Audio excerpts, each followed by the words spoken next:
The bullet didn't kill him. She did. Or rather, she was the only reason he didn't die on that sun-baked parade ground while everyone else stood frozen, watching. Two shots cracked through the ceremony like lightning through glass. A Navy SEAL hit the ground. Security scattered. Paramedics were 4 minutes out. 4 minutes is a lifetime when an artery is open. But nobody moved. Nobody except the nurse in the volunteer vest that said Riverside Memorial in faded block letters. The one the event coordinator had already told twice to stay behind the rope. She didn't stay behind anything. Before we go any further, if you're watching this and you've never subscribed to this channel, now is the time. Hit that subscribe button, because this is the kind of story that will keep you up at night. And we have more of them coming every week. Tap the like button if you're already hooked, and drop a comment right now telling me what city or country you're watching from. I want to see exactly how far this story has traveled. Now, let's go back to the beginning, because what happened that afternoon in Callaway Field didn't start with gunshots. It started much earlier, with a quiet woman nobody thought mattered. The morning of the Harwick Valley Armed Forces commemoration began the way most late September mornings in Delrose, Montana began. Cold, clear, and too bright for anyone who hadn't slept well. The mountains to the west were still draped in low cloud, and the air smelled like cut grass and diesel from the shuttle buses ferrying attendees from the overflow parking lots 2 miles down Route 9. Emily Voss arrived at 6:14 a.m. in her personal vehicle, a dented gray Subaru with a cracked passenger mirror she kept meaning to replace. She was 41 years old, medium height, the kind of woman who moved efficiently through spaces without announcing herself. Her dark blonde hair was pulled back with a clip that had been on her bathroom counter for 3 years. She wore her volunteer badge clipped to the chest of her fleece vest and carried a canvas bag containing 2 thermoses of coffee, a trauma kit she'd packed herself, and a pair of medical shears she'd owned since before most of the other volunteers had graduated high school. She wasn't supposed to be here. She'd volunteered last minute, filling in for a colleague at Riverside Memorial Hospital who'd come down with a stomach bug the previous night. The hospital's volunteer coordinator, a young woman named Priya, who communicated almost exclusively through exclamation points, had texted her at 9:47 p.m. "Can you do the Harwick ceremony tomorrow? Just need warm bodies with medical badges, super low-key." Emily had stared at the text for a long time before typing back, "Sure." She had good reasons to avoid events like this. She had better reasons to say yes, though she didn't examine those closely. The volunteer staging area was a cluster of white pop-up canopies arranged along the eastern edge of Callaway Field, a broad stretch of manicured lawn that served as Delrose's primary civic gathering space. The ceremony was a large one, 2,000 attendees expected, local dignitaries, 4 current serving military units marching in formation, and a keynote address from a retired general whose name Emily recognized without ever having met him. There were camera crews from 2 regional television stations, and 1 documentary crew from a network she'd never heard of, all of them moving through the staging area with the focused chaos of people who believed their footage was important. Emily found the medical volunteer station and checked in with the supervising coordinator, a heavy-set man named Dale Forsyth, who wore a yellow safety vest and the air of someone who had been given moderate authority and taken it seriously. "Voss," he said, running his finger down a tablet screen. "ER nurse, Riverside Memorial." "That's right." "Okay." He didn't look up. "You'll be positioned at Station 3, east side of the field. There's a first aid kit and an AED at each station. Your job is heat exhaustion, minor injuries, the usual. If anything serious happens, you call it in and wait for the paramedic units." "Where are the paramedic units staged?" Now he looked up, a little surprised by the question. "North end, by the main entrance." "And the evacuation route if the crowd needs to move?" Forsyth studied her for a moment with the expression of a man who had just been asked something he hadn't considered. "Same direction, north." Emily nodded and didn't point out that placing the medical evacuation route on the same path as crowd egress was a conflict waiting to happen. She just made a mental note of it. She walked to Station 3 and set up her kit alongside the standard issue supplies. The contents of the provided first aid box were fine for what Dale Forsyth imagined might happen. They were inadequate for what Emily had learned could happen. She added her own items methodically: tourniquet, compressed gauze, a second pair of shears, a small pack of hemostatic dressing she'd bought with her own money because the hospital's supply manager considered them a budget line item rather than a necessity. By 8:30, the field had begun to fill.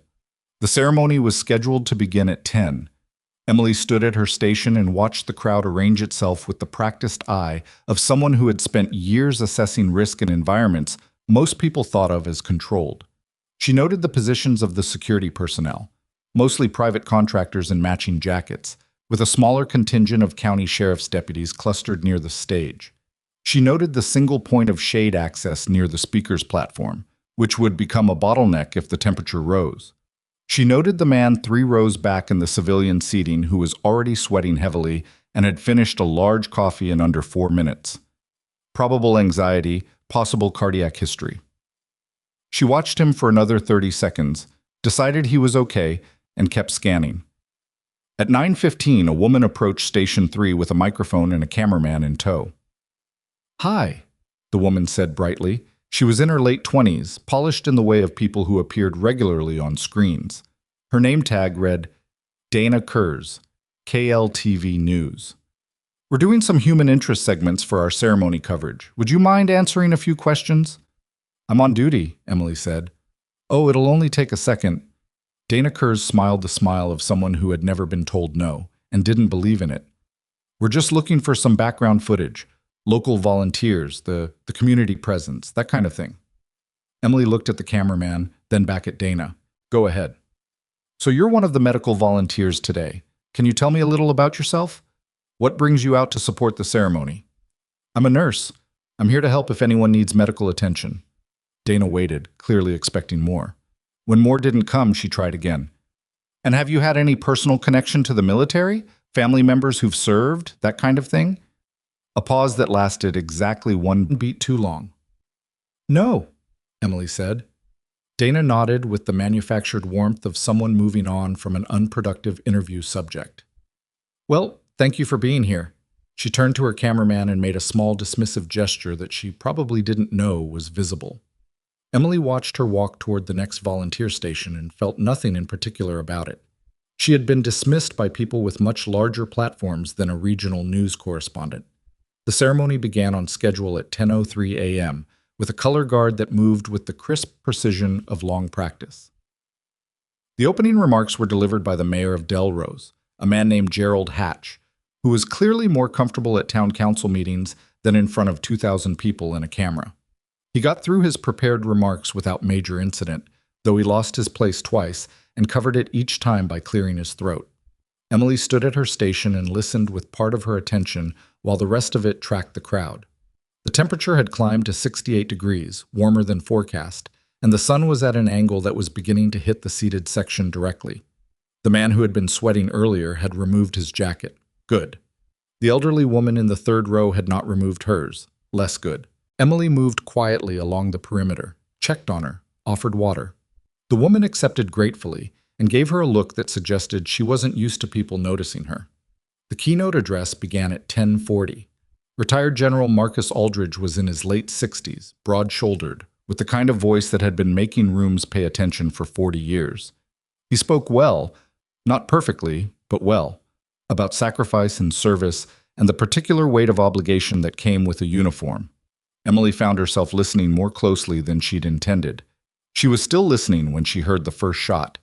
It came from the south, from the tree line beyond the field's perimeter fencing. A single crack that the crowd initially absorbed as something else. A car backfiring, a speaker malfunction, the reflexive denial of people who did not want to process what they'd actually heard. The second shot came 4 seconds later and left no room for misinterpretation. The crowd's reaction was not a single unified thing. It was 1,000 individual decisions happening simultaneously. People dropping, people running, people grabbing children, people standing absolutely still because their nervous systems had not yet caught up with reality. The noise level went from attentive silence to overwhelming chaos in under 3 seconds. Emily was already moving before the second shot finished echoing. She had assessed her environment. She knew the positions of the stage, the security personnel, the medical units, and the crowd. She moved through the scattering crowd not against it but at an angle, using the gaps, keeping low, heading toward the stage because the stage was where the threat had been directed, and therefore where the casualties would be. "Ma'am? Ma'am, stop!" A security contractor caught her arm. Young, wide-eyed, his hand on his radio and his training clearly not covering whatever this was. You need to evacuate with the rest of the... I'm medical, Emily said, showing her badge without breaking momentum. Where are the casualties? You need to stay back. Where are the casualties? He blinked. Something in her tone had cut through his protocol. Stage left. One down, I think. Maybe two. She was already moving. The area around the left side of the stage had been partially cleared by the security contractors pushing civilians back. But it was chaotic. People still moving in multiple directions. A deputy shouting into his radio, one of the documentary crew's cameramen still filming because apparently some instincts override self-preservation. Emily pushed through the outer ring and saw them. Two men down. One was a middle-aged civilian who had been seated in the front row. He was conscious, holding his left arm, his face pale, but not collapsing. The other was a man in military dress uniform who had been standing at the side of the stage. He was on his back. His right leg was wrong. Not just injured, structurally wrong, in the way that happens when something has severed what needed to remain connected. Emily dropped to her knees beside the uniformed man and was into her kit before her brain had fully finished processing the scene. He was in his mid-30s, powerfully built, with the kind of stillness that wasn't calm. It was shut down. His eyes were open but not tracking her face. His chest was moving in rapid, shallow increments. I've got you, she said, her voice level, not gentle, not sharp. Just present, just present. Look at me. Can you hear me? His eyes moved, found her face. Good. What's your name? No answer. His jaw was working on something he couldn't get out. The wound was to the upper right thigh.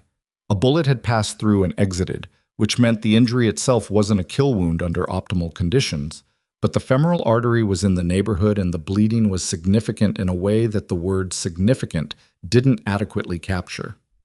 Emily had the tourniquet out in one motion, 3 inches above the wound, and was tightening it with practiced efficiency while she assessed the rest of him. No secondary wounds she could see.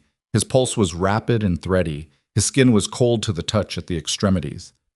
He's SEAL, one of the security contractors said behind her. He was doing the demonstration shoot, the exhibition.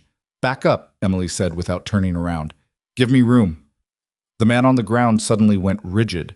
His eyes snapped into a different kind of focus. Not recognition, not presence, but something older.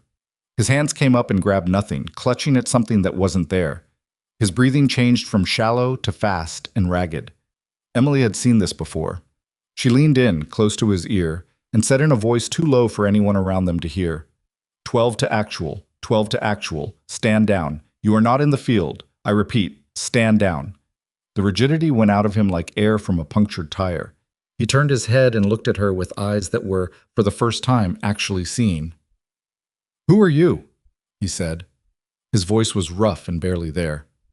Nobody you need to worry about right now, Emily said, and went back to work on his leg. Stay still. You've got a tourniquet. Bleeding's controlled. Help is coming. But behind her, she could feel the weight of the question she hadn't answered settling over the small crowd of security personnel and bystanders who had been close enough to hear those words, 12 to actual, even if they had no idea what they meant. Dale Forsyth appeared at the edge of the cluster, his yellow vest and tablet absurd against the backdrop of what had just happened. What's going on? Is anyone... Voss? He stared at her, kneeling in the blood-dark grass. Voss, you're not authorized for this level of... He needs a medevac pad cleared, Emily said, not looking up. North End will be blocked by crowd evacuation. Get them to clear the South Maintenance Road instead. Now. I'm not taking operational direction from a volunteer nurse. Then take it from common sense. The North Road is unusable. You have maybe 7 minutes before this man's pressure drops to the point where stabilization in the field is no longer possible. She looked up then, directly at him, and whatever was in her face made Forsyth's mouth close. 7 minutes, Dale. He got on his radio. The SEAL's eyes had drifted back to her. He was fighting the blood loss and losing, but he was fighting. His hand found her wrist, not gripping, just touching, like a man checking that something real was there. You said 12, he said. Emily pressed fresh gauze over the dressing and kept even pressure. I said stay still. That's a call sign. His voice was fading at the edges. That's a classified call sign. How do you know? Later, she said. Shadow 6. The words came out of him like something that had been locked away for a long time. You're Shadow 6. The contractor standing 3 feet away heard it. Dana Kurz, who had worked her way back to the edge of the scene with her cameraman, heard it. The sheriff's deputy heard it. All of them heard it, and none of them knew what it meant. But they all registered the fact that a man bleeding out in the grass had just said it to a volunteer nurse from Riverside Memorial Hospital in the voice of someone who had just recognized the last person he expected to see. Emily didn't answer him. She focused on his wound, on his airway, on his pressure points, on the specific and technical business of keeping a living person alive. And she did not look at the camera that was, at that moment, pointed directly at her face. The sound of the helicopter came from the west, still distant but growing. The SEAL's hand was still on her wrist. "I thought you were dead," he said. Emily looked at him for just a moment, 1 second, maybe 2, before going back to the gauze. Her jaw was set. Her hands were completely steady. "Not yet," she said. The helicopter was still 4 minutes out when the SEAL's blood pressure dropped enough that Emily felt it in the quality of his pulse beneath her fingers. The subtle shift from fast and weak to something thinner, more erratic, the body beginning to triage its own resources in ways that had a clock attached to them. She did not panic. She had never found panic useful. "I need another tourniquet," she said, not loudly, in the direction of anyone behind her who might be capable of finding one. Nobody moved immediately. She looked over her shoulder and made eye contact with a young sheriff's deputy who was standing with his hand still hovering near his sidearm, his head turning left and right like he was waiting for someone to tell him what the situation was. "Deputy, there's a green canvas bag at Station 3, east side of the field. Inside it, there's a black roll pouch. Bring it here." "I'm supposed to—" "The perimeter. I need that bag, please." Something about the word please in that tone broke through whatever protocol was holding him in place. He went. The civilian in the front row, the one with the arm injury, had been helped to a seated position by one of the other security contractors, who had also had the presence of mind to apply direct pressure with his own jacket. The wound appeared to be a graze, painful and bloody, but not critical. Emily noted that with the part of her brain that was always running concurrent assessments and filed it appropriately. Secondary casualty, stable, not immediate priority. Her primary problem was the man in front of her, whose name she didn't know, couldn't know, not officially, not from any public record, and whose body was making the specific series of compromises that preceded irreversible shock. She retightened the tourniquet 2 degrees. He winced, which was actually a good sign. People who had stopped feeling pain in a traumatically injured limb were people whose nervous systems had begun ceding territory. "Stay with me," she said again. Not gentle, sir, firm. The word please had been for the deputy. For this man, she needed something different, something that bypassed the language centers and reached whatever part of him still responded to command. "You're still in this. Don't make a decision you can't take back." He focused on her. His lips moved. "How long?" he said. Not a question exactly, more like a man taking inventory. "Helicopters close, 3 minutes, maybe less. Your pressure's low, but you're compensating." She pressed harder on the gauze. "You've been through worse than this." "Yeah." A rough exhale. "Yeah, I have." "I know," she said, quiet enough that only he heard it. His eyes sharpened slightly, not at the words, at the certainty behind them. The deputy came back at a half run with Emily's canvas bag, holding it at arm's length like it might make demands of him. She took it, unzipped the roll pouch, and had the secondary hemostatic dressing applied in under 90 seconds. The bleeding, which had slowed but not stopped, responded. Not perfect, good enough to hold.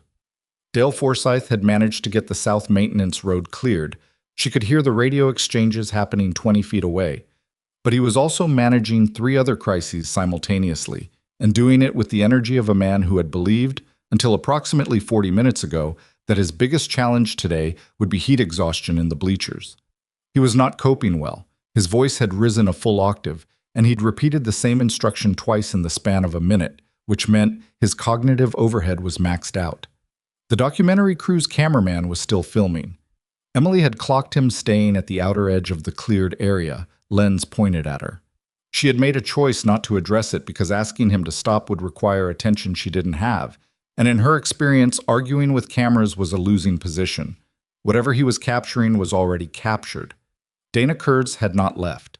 She had positioned herself just outside the security contractor's loose cordon, her microphone down, but her eyes moving between Emily, the SEAL, and her own cameraman with the calculating focus of someone whose instinct for a story was currently at war with the basic human impulse to process what she'd just witnessed. The human impulse was losing. The helicopter came in from the northwest, not military, a county medevac unit, red and white, dropping toward the south maintenance road with the particular focus of a crew that had been given a situation description in flight and adjusted their expectations accordingly. The rotor wash hit the field like a moving wall, bending the grass flat and sending loose materials skidding across the pavement of the parking area. The flight paramedics were out before the skids had fully settled, two of them, moving fast and professional, with a gurney that unfolded from the side of the aircraft with the efficiency of long repetition. "What have we got?" the lead paramedic said, dropping beside Emily. "Single GSW, right upper thigh through and through. Tourniquet applied at approximately 11:53, secondary hemostatic dressing 7 minutes ago. Pressure's been dropping. He's compensating, but he's running out of runway. Pulse is 82 and irregular. I don't have a BP cuff, but capillary refill is 4 seconds in the fingers." She paused. "Watch his airway when you move him. He had a dissociative episode at the scene. Possible PTSD response. Might recur with stimulus change." The lead paramedic had been nodding steadily through all of this with the focused attention of someone who was receiving clinically useful information from a reliable source. Then he stopped nodding. "You said dissociative episode?" "Combat stress response. He's a SEAL. He went into a tactical flashback when the shots fired. I was able to redirect him verbally." The paramedic looked at her badge, Riverside Memorial, volunteer. Then he looked at the precision of the dressing. Then at the SEAL, who was watching Emily with an expression that was hard to categorize. Recognition, fusion, and something that might have been the specific kind of trust that formed between people who had survived something together. "Okay," the paramedic said, making a decision about something without naming what it was. "Let's move him." Emily stepped back to let them work. She was good at stepping back. She had built a life on it. The transition to the gurney was smooth, the paramedics were efficient, and the SEAL cooperated with the degree of focus that people in serious pain sometimes found in the particular clarity of having no options. As they wheeled him toward the helicopter, he turned his head and found her in the small crowd that had gathered at the edge of the cleared area. "Hey," he said. His voice carried barely past the rotor noise. Emily looked at him. "Voss?" he said. Just her name, or what he thought her name was, which meant he didn't have her name, which meant he was working from something older. "We're not done." She said nothing. The paramedics loaded him and the helicopter rose, and then it was just the field again and the aftermath, and the sound of the ceremony completely and permanently disassembled, and 2,000 people who had come to watch a patriotic tribute finding themselves instead in the early stages of what would eventually become a major county law enforcement incident. Dale Forsyth appeared at Emily's elbow, like a man who had been waiting for an opportunity and couldn't decide whether it was the right one. "I need you to come with me," he said. "Is there another casualty?" "No, I need you to come and speak with the event command coordinator. There are some questions about what you did just now." He cleared his throat. "Your level of intervention exceeded your authorization as a volunteer." Emily picked up her canvas bag, checked that it was fully zipped, and straightened up. She looked at Forsyth with the flat patience of someone who had been having a version of this conversation for years under different circumstances. "The man is alive," she said. Yes, that's not in dispute. Is there another casualty that needs attention right now?" "No, but then I'll come with you." She followed him across the field toward the event command tent, which was a larger structure near the main entrance. Not the decorative kind, but the operational kind, with folding tables and power strips and a portable whiteboard that had a day of logistics chart on it that was now thoroughly irrelevant. Inside, she counted 4 people: a county sheriff's lieutenant, one of the private security company's supervisors, a woman in civilian clothes with a lanyard that read, "Event Director, Harwick Valley Committee," and a man she didn't recognize who was standing slightly apart from the others with his arms crossed, and his expression set in the particular configuration of someone who had walked into a situation expecting to find it under control and had not found that. The event director was named Roberta Finch, and she was approximately 60, trim, her silver hair cut practically short, wearing the expression of a woman who had organized this event for 3 consecutive years without incident and was finding year 4 uniquely challenging. Ms. Voss, Finch said, looking at her badge. Riverside Memorial Volunteer, is that correct? That's correct. Can you explain what happened out there? Because from where I was standing, it looked like you... I treated a gunshot wound to a man who would have died without intervention, using the skills I have, with the materials I had available. Emily said it without apology, but also without aggression, just as a description of what had occurred. If there are procedural concerns about my role here today, I'm happy to address them, but I want to understand the context for this conversation before we have it. The man standing apart from the group spoke for the first time. He was mid-50s, angular, with a military bearing that wasn't performed. It was structural, built into the way he held his weight. He wore civilian clothes, but the lanyard he carried had a different color and a different institutional logo than anything else in the tent. The context, he said, is that you used a classified call sign. The tent went quiet in a specific way, the way it does when something has been named in a room that didn't know it was waiting for a name. Emily looked at him. I'm sorry, who are you? My name is Garrett Wills. I'm with the Office of Naval Intelligence, here in an observational capacity today as part of the ceremony coordination. He looked at her without particular warmth, but also without hostility, like a man doing an assessment. The words you used with the casualty, 12 to actual, that is a classified communications protocol from a special operations unit that has been inactive for several years. I'd like to know how you're familiar with it. I want to know that too, Finch said. And I'd like a minute, the sheriff's lieutenant added, pulling out a notepad with the patient energy of a man who had learned that the most useful thing he could do in rooms like this was write things down. Emily set her canvas bag on the nearest folding table. She was aware that everyone in the tent was watching her, and she was aware of what she looked like to them. A civilian volunteer nurse in her 40s, blood on her hands, literally dried at the knuckles and under 2 fingernails, with a canvas bag full of personal medical supplies that no ordinary volunteer would have brought to a ceremony like this. She looked like a question they hadn't thought to ask until now. I'm going to need to make a phone call before I answer that, she said. Wills tilted his head slightly. To an attorney? No. She pulled out her phone. Not new, not old, no case on it. A number she dialed without looking at the screen. It rang once, twice. She said when it picked up, "This is Voss. I'm at the Harwick ceremony in Delrose. I need you to reach out to whoever's handling the record for this." Yes. A pause. Because it's about to come up whether I want it to or not. I'll explain later. She ended the call and looked at Garrett Wills. I served, she said. That's all I'm going to say right now, in this room, without the appropriate people present. The security supervisor made a sound that wasn't quite a laugh. She served. Right.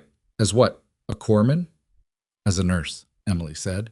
And what branch sends a nurse into a combat situation where she'd learn a classified...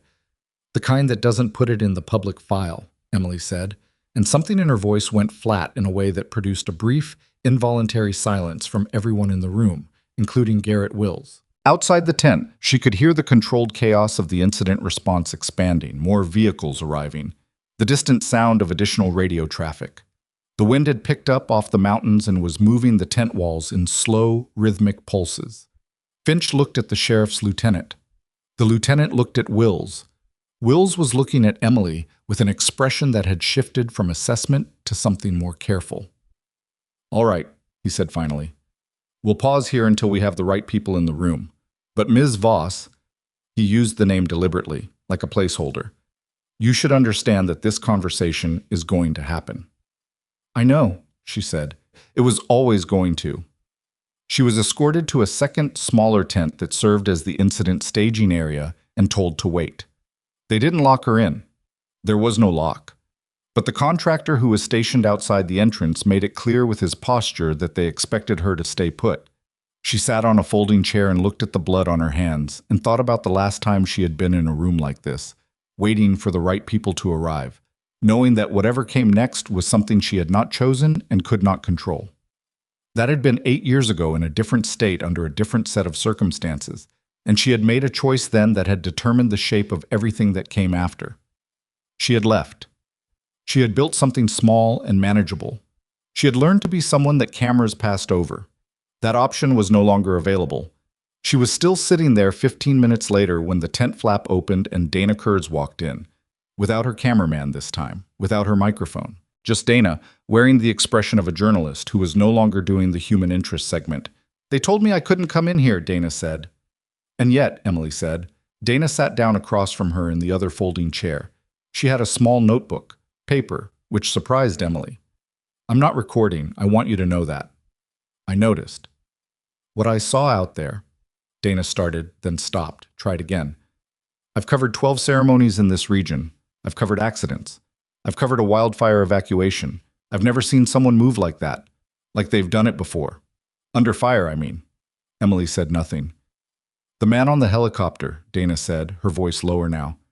"He called you something. I was close enough to hear it. Shadow 6. She let that sit for a moment. "I did a search on my phone while you were in the command tent. That phrase doesn't exist in any public database. Not in any form. It's not a unit, it's not a designation, it's not a nickname, it's just blank space." "That's correct," Emily said. "The blank space is the story," Dana said. "Sometimes the blank space is private. And sometimes it's covered up."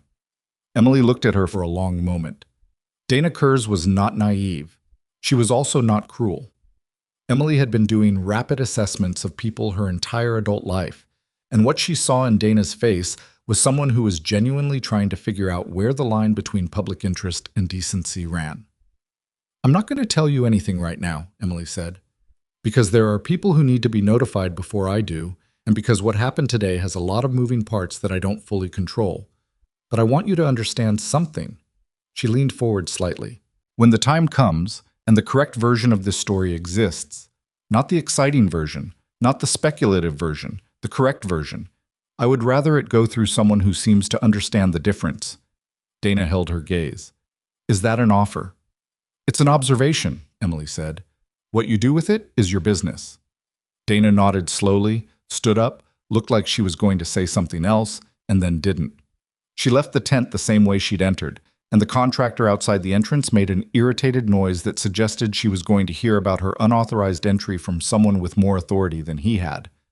Emily was alone again for another 7 minutes before the tent flap opened a second time. This time it was Garrett Wills, and he was not alone. Behind him was a woman Emily had never met, early 50s, in a dark blazer and slacks that were too formal for a field command post, with the kind of contained movement that suggested either law enforcement or intelligence or both. Behind her was a man in Navy dress uniform, commander's insignia, and an expression that indicated he had received an urgent communication in the last hour that had significantly altered his afternoon.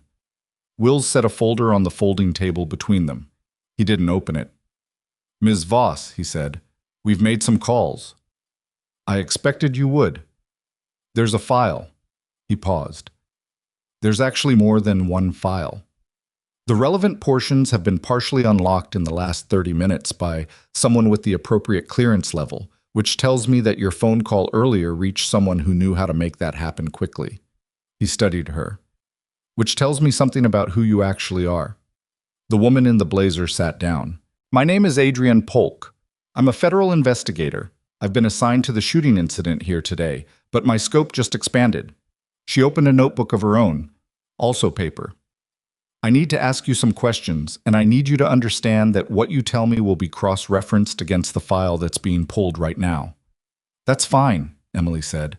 "Your name is Emily Voss. You currently work as a registered nurse at Riverside Memorial Hospital in Delrose, Montana. You've held that position for 6 years. Before that," Polk looked up. "There's a gap, several years. The employment record just ends, and then it picks back up at Riverside." "Yes." "What were you doing during that gap?" Emily looked at the Navy commander standing by the tent entrance. He was looking back at her with the careful attention of someone trying to match a face to a file that was, until very recently, not accessible to him. "I was serving," she said, "in a capacity that I am not at liberty to describe in this room without the appropriate clearances confirmed." "I have TS/SCI, Polk said. "Then wait for the file," Emily said quietly, "because what's in it will answer your question more accurately than I will." There was a beat of silence. Outside the tent, someone's radio crackled with a transmission about the perimeter. The county had apparently identified a shell casing location in the tree line and was establishing a crime scene. The shooter had not been located yet. That was its own separate disaster, moving on its own separate track, and Emily was aware that it was running parallel to this conversation with a momentum she could not see from inside this tent. The Navy commander stepped forward. His name badge read Halvorsen. "I want to ask you something directly," Halvorsen said. "The casualty. Petty Officer First Class Ryan Decker. He recognized you." Emily nodded once. "He used a call sign." "He did." "That call sign is from a classified operation that concluded 8 years ago. A joint special operations and medical support mission." Halvorsen's voice was careful, precise. "The medical support element of that mission was led by someone who is listed in the classified record under a cover designation." He looked at her steadily. "Shadow 6. The tent was very quiet. Petty Officer Decker was part of the security element on that operation," Halvorsen continued. "He would have worked directly with the Shadow 6 designate." Another pause, deliberately paced. "Are you Shadow 6? Emily sat with that question for a moment. Not because she didn't know the answer, because she was calculating, with the precision she had brought to every decision in her adult life, what answering it in this room, in front of these people, at this particular moment, would permanently set in motion. She thought about the SEAL's hand on her wrist. "I thought you were dead." She thought about 6 years of hospital corridors and blood pressure readings, and the particular piece of doing a job that mattered inside a world that was only as large as she needed it to be. She thought about the shooter who was still out there, unlocated, in the tree line south of Callaway Field. "Yes," she said. Halvorsen exchanged a look with Polk that Emily caught and categorized. Not surprise exactly, more like the specific expression of people who had suspected something and just had it confirmed. Behind that, something more complicated. The beginning of something that would require management. "Ms. Voss," Polk said, "we are going to need a full debrief. Tonight, if possible." "I understand. And there will be questions about why your classification was not disclosed when you took the volunteer position today." "My classification was not active," Emily said. "I left the service. I built a life." "You brought a personal trauma kit to a public ceremony. I'm a nurse. I brought supplies." "Those aren't standard nursing supplies." "No," Emily said. "They're not." Polk wrote something in her notebook. The tent walls moved again in the wind. Somewhere beyond the perimeter, a dog was barking. One of the law enforcement K9 units, working the tree line. "One more thing," Halvorsen said. He had moved closer now, standing on the other side of the folding table, his voice dropping enough that it wouldn't carry past the three of them. "Petty Officer Decker, in the helicopter. He was conscious when they loaded him. He told the flight paramedic something." Halvorsen placed a piece of paper on the table between them. It was a transcription, handwritten, already relayed from the medical crew in flight. He said, "Tell Shadow 6 the mission on the Drayton Ridge file was never closed." Emily looked at the paper. She didn't pick it up. She read it where it lay, and then she lifted her gaze to Halvorsen, and what was in her eyes in that moment was not the calm precision of a nurse or the controlled patience of a woman waiting for people with proper clearances. It was something older and harder that she had spent 6 years learning to live without. "Say that again," she said quietly. Halvorsen tapped the paper. "Drayton Ridge." He said the file was never closed. Outside, the K9 unit's barking intensified, then stopped abruptly. A radio transmission came through the outer tent wall, too distorted to make out words, but the tone of the voice behind it was unmistakable. Not alarm exactly, but the particular frequency of urgency that preceded one. Then the sound of boots, multiple sets, moving fast across the field. Adrienne Polk stood up. "What's happening?" Will said, stepping to the tent entrance. The contractor outside said something clipped and terse. Polk was already moving past him before he finished. Emily stood up from the folding chair. She did not follow.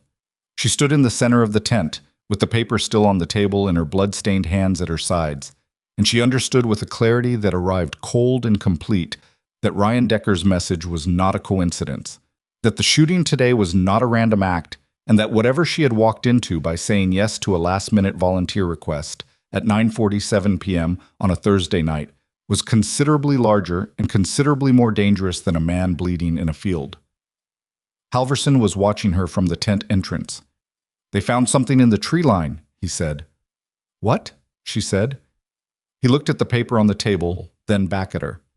A second firing position, he said, set up before the ceremony started, pointing at the medical volunteer stations. The second firing position changed everything, not because it was unexpected.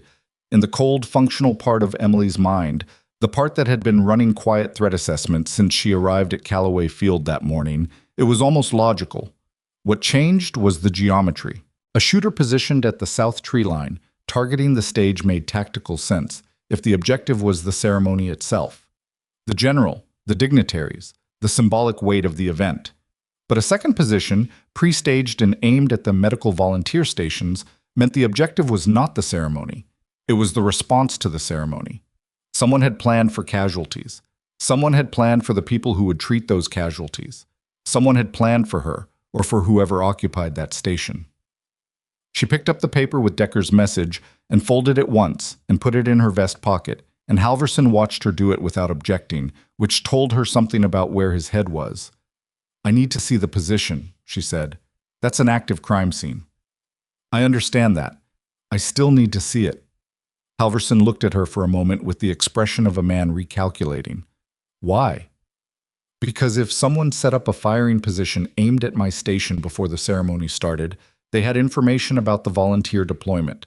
That information came from somewhere, and whoever has it may not be done with today. The recalculation completed. He nodded once and held the tent flap open. The walk to the tree line took 6 minutes across ground that had shifted in character since the morning. What had been a civic gathering space was now a layered incident scene, law enforcement tape going up in sections, evidence markers being placed with the methodical patience of people who understood that the quality of their documentation now would determine the quality of the prosecution later. The documentary crew had been moved to the public perimeter and were filming from there. Emily noted that Dana Kurz was among them, notepad in hand, watching Emily cross the field with an attention that was professional in its discipline and personal in its intensity. Adrienne Polk fell into step beside Emily without preamble.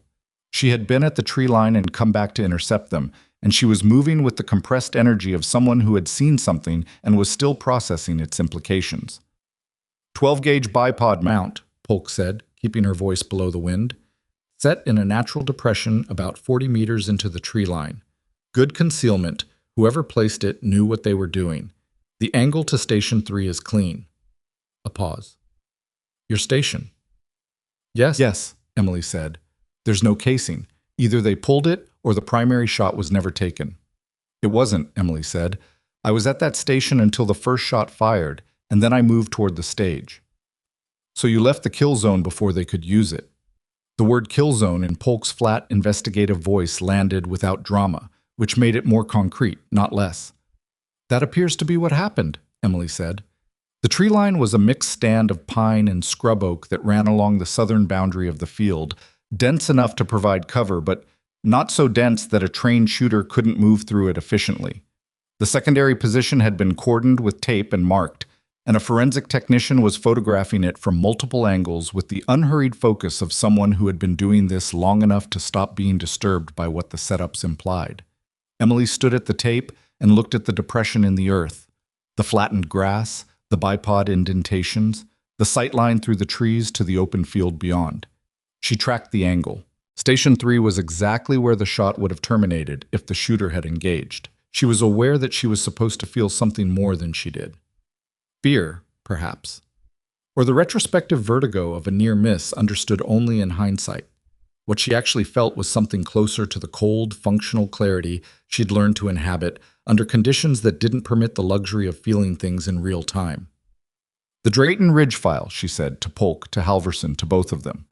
I need to know what Decker was telling me. Polk and Halverson exchanged the look again. It was becoming a pattern she was tired of. That's going to require clearances, yes. I know the language. Emily turned away from the firing position and looked at them directly. I was the lead medical officer on that operation. I know what happened on Drayton Ridge because I was there for every hour of it. What I don't know is what happened in the 8 years since I left. And if Decker is telling me that file was never closed, that means something in that operation is still active. And if something in that operation is still active, then whoever set up that position today may know my connection to it. She stopped. which means this isn't about the ceremony. It's about the file. And I am apparently still in it. The forensic technician had paused her photography. She wasn't looking at them, but she had the stillness of someone listening. Can we take this somewhere else? Wills said, appearing from the direction of the main perimeter. They moved back to the command tent. All 5 of them this time. Emily, Polk, Halverson, Wills, and a new addition, a man named Terrence Bracco, who had arrived in the last 30 minutes in a black SUV with federal plates and introduced himself as a senior liaison from a department he described with enough vagueness to confirm it was not a department he could describe. He was 60, or appeared to be, with the kind of face that had settled into permanent neutral and the posture of someone who had spent decades in rooms where information was currency. Bracco sat at the head of the folding table. He opened a slim folder. He looked at Emily. "You left the program voluntarily," he said. Not a question. "Yes." "After the Drayton Ridge incident. After I filed a report about the Drayton Ridge incident that I was subsequently told had been received, reviewed, and filed." Emily kept her voice level, and then never mentioned again. "What was in the report?" Polk asked, though her expression suggested she was asking to hear Emily's version rather than because she didn't know. "The mission on Drayton Ridge involved the extraction of a protected asset from a compromised location in a mountainous region I'm not going to name in this tent. During the extraction, 3 members of the security element were wounded. I treated 2 of them in the field. The third—" She stopped, started again.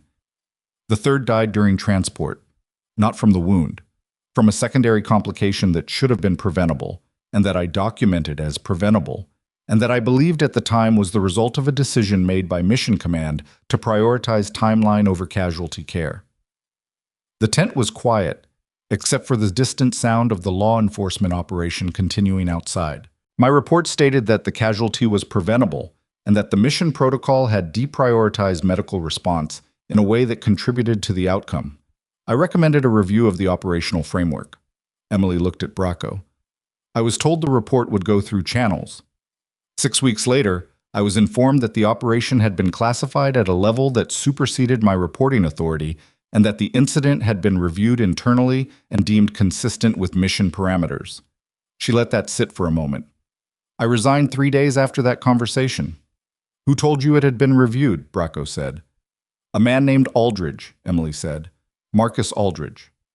The silence that followed was a different kind. Not the silence of people absorbing information, but the silence of people looking at each other and deciding how much to say. Wills cleared his throat. "General Marcus Aldridge." "He wasn't a general then," Emily said. "He was a colonel, and he was the mission commander on Drayton Ridge." She watched them process this. She watched Halverson's jaw tighten. She watched Polk write something in her notebook and then stop writing and look at what she'd written. She watched Bracco, who had the best control of anyone in the room, but whose stillness had changed quality. It was no longer the neutral stillness of a man in a meeting. It was the focused stillness of a man recalculating a situation he had believed he understood. "Aldridge gave the keynote today," Wills said.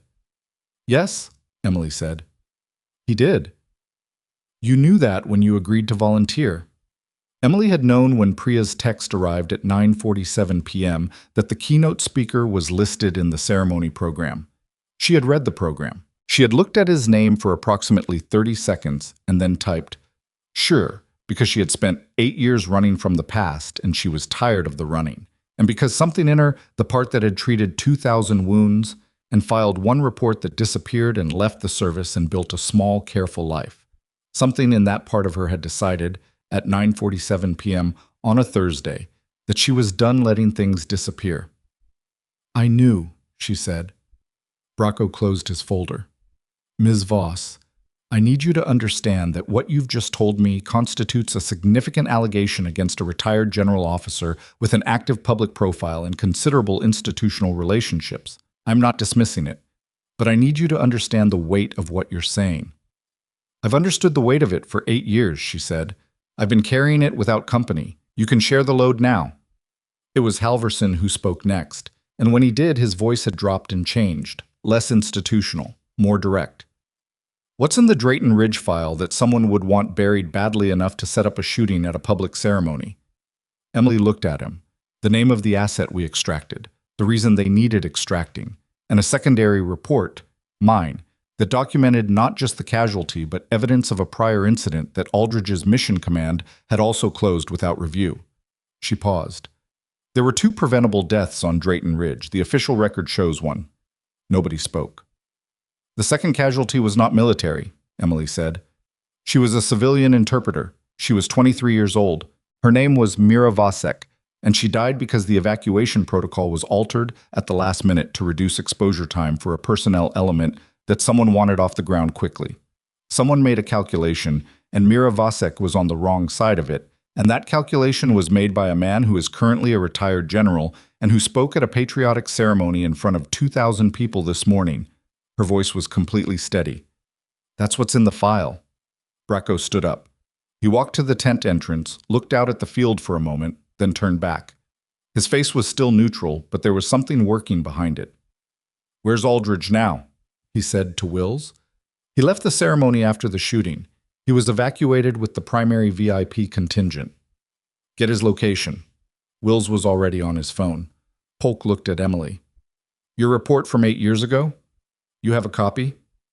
"I have the original," Emily said, "in a safety deposit box in Delrose. I also sent a copy to a federal oversight office 8 years ago, certified mail, and received a confirmation number." She reached into her vest pocket, not for the folded paper with Decker's message, but for her phone. She opened a Photos app and scrolled to an image of a certified mail receipt that was 8 years old, but had been photographed and stored in cloud backup with the particular care of someone who had been told that documentation was how you protected yourself. "I never stopped documenting." Polk looked at the phone screen. Something shifted in her expression. Not shock, but the specific recognition of a woman who had spent a career watching people fail to protect themselves and was looking at someone who had not failed. "You kept this for 8 years, Polk said. "I kept it because I knew that if the file ever came back open, I wanted to be the one who opened it." Emily put her phone away. "Decker's message tells me someone else tried to open it first." Before anyone could respond, Wills came back from the tent entrance. He'd been gone 40 seconds. His face had the look of a man who had received information that didn't fit the shape of what he'd been expecting. "Aldridge's security detail says he's at the Harwick Valley Regional Airport," Wills said. "Private terminal. They're filing a flight plan." Bracco turned to Polk. Polk was already on her radio. Emily stood up. "Sit down, Ms. Voss," Bracco said. "I've been sitting for an hour," she said, "and the man who buried my report is attempting to board a private aircraft, which is being handled by people who don't know what's in the file," she said. "By people who, until 40 minutes ago, didn't know the file existed." She looked at Bracco with the same flat patience she'd used on Forsyth, on the security contractor, on every person today who had told her to stay behind a line. "I'm not asking to arrest him. I'm asking to be in the room when you do." Bracco looked at her for a long time. He was doing the same calculation she did, had always done. The one where you weighed what was procedurally correct against what was actually necessary, and tried to find the intersection. "You'll be under escort," he said. "Fine." The convoy moved fast, 2 federal vehicles and 1 county sheriff's unit. No lights or sirens because the objective was arrival before departure. And lights and sirens were information you didn't want a subject to have while they were standing in a private terminal making decisions. Emily was in the second vehicle, between Polk on her left and a federal agent she hadn't been introduced to on her right. Halverson was in the first vehicle, on his phone, doing something with the chain of command that Emily could feel happening even from a distance. The particular vibration of institutional machinery beginning to turn in a direction it hadn't been pointed before. Harwick Valley Regional Airport was small by any standard that mattered. 2 runways, a commercial terminal that served 4 regional routes, and a private aviation facility on the south end that catered to the kind of traffic that preferred not to interact with the commercial process. The private terminal was a low building with a glass front and a single gate that led to the tarmac, and when they pulled into the parking area, Emily could see through the glass a small number of people in the waiting area, and among them, the broad-shouldered profile of a man in his late 60s who had given a good keynote speech that morning and was now standing with a carry-on bag at his feet, talking on a phone. Marcus Aldridge looked up when the federal vehicles pulled in. He had the self-possession of a man who had spent 40 years in situations where self-possession was the primary survival skill, and he did not flinch or bolt or reach for anything. He simply ended his phone call, placed the phone in his jacket. He ended his phone call, placed the phone in his jacket pocket, and watched them come through the door with the expression of a man who had been half expecting this and had decided, sometime in the last hour, how he was going to handle it. Bracco led. Emily was 3 steps behind him, flanked, and she watched Aldridge's eyes move through the approaching group with the tactical efficiency of a man clocking threats and resources simultaneously. When his eyes reached her, they stopped. She watched him recognize her. It took him 3 seconds, which was longer than she expected. She looked different than she had at 33, and she was in a volunteer vest rather than a uniform, and 8 years was 8 years. But it happened. She saw the moment it happened in the slight shift of his jaw, the almost invisible adjustment of his weight. He looked at her the way people looked at things they had been certain were behind them. "General Aldridge," Bracco said, "I'm going to need you to come with us." "I'm happy to cooperate with any inquiry," Aldridge said. His voice was the same, deep, measured, the voice of a man who had never once in his life been accused of being uncertain about anything. "Though I'd appreciate understanding what this is regarding. We can discuss that in a more appropriate setting." Aldridge nodded. He bent to pick up his carry-on, and the federal agent to Emily's right moved forward slightly. Not grabbing, but close enough that the message was clear. Aldridge straightened without the bag. He looked at Emily one more time. "You were there today?" he said. It wasn't a question. "I was the medical volunteer at Station 3, she said. "The one your second shooter was aimed at." Something moved through Aldridge's face that Emily had never seen in the limited time she had known him. Not guilt. She doubted Aldridge had ever experienced guilt in the conventional sense. Something more like the recognition of a calculation that had not, in the end, computed correctly. "I don't know what you think you—" "Miravasek," Emily said. Just the name. 2 words. Aldridge went completely still. "She was 23 years old," Emily said. "She had a sister in Bratislava. She had a scholarship to a university she never got to attend." Emily's voice was steady in the way of something that had been held still for a long time and had learned the shape of its own containment. "You made a decision, and she died, and you buried it, and you buried my report, and you have been a respected public figure for 8 years while her name exists in exactly one file that you have been trying to keep closed." She held his gaze. "The file is open now." The private terminal was very quiet. The handful of other people in the waiting area had the frozen quality of civilians who had walked into something they didn't understand and were instinctively not moving. Aldridge looked at Bracco. "I'd like to contact my attorney." "Of course," Bracco said. "You can do that from our field office." The agent on Emily's right moved forward, and the process became procedural, and she stepped back and let it be procedural because this part did not require her. She had said what she needed to say. She had said it to his face, in front of federal investigators, in a room with witnesses, and the name Miravasek was now in the air of a place where people with authority had heard it. Polk appeared at Emily's shoulder. "You all right?" "Yes," Emily said. "You sure?" Emily watched them walk Aldridge toward the door. He moved with the dignity of a man who had decided that his dignity was the last controllable variable and was controlling it meticulously. She understood that impulse. She had been doing the same thing all day. "I've been waiting 8 years to say that name out loud to someone who could do something with it," Emily said. "I'm better than all right." They were outside, crossing back to the vehicles, when Polk's radio cracked with a transmission that made her stop walking. The transmission was short. Polk's expression did a thing that Emily had not seen it do in the last 2 hours. It went uncertain, which was worse than alarmed. "Say again," Polk said into the radio. The transmission repeated. Emily was close enough to hear it clearly this time. The shooting investigation at Callaway Field had turned up a third element in the tree line. Not a position, a person. A man who had been found unconscious in the scrub oak 80 meters from the secondary firing position, with no identification, no phone, and a tattoo on his left forearm that the forensic team had photographed and run through the database. The result had just come back.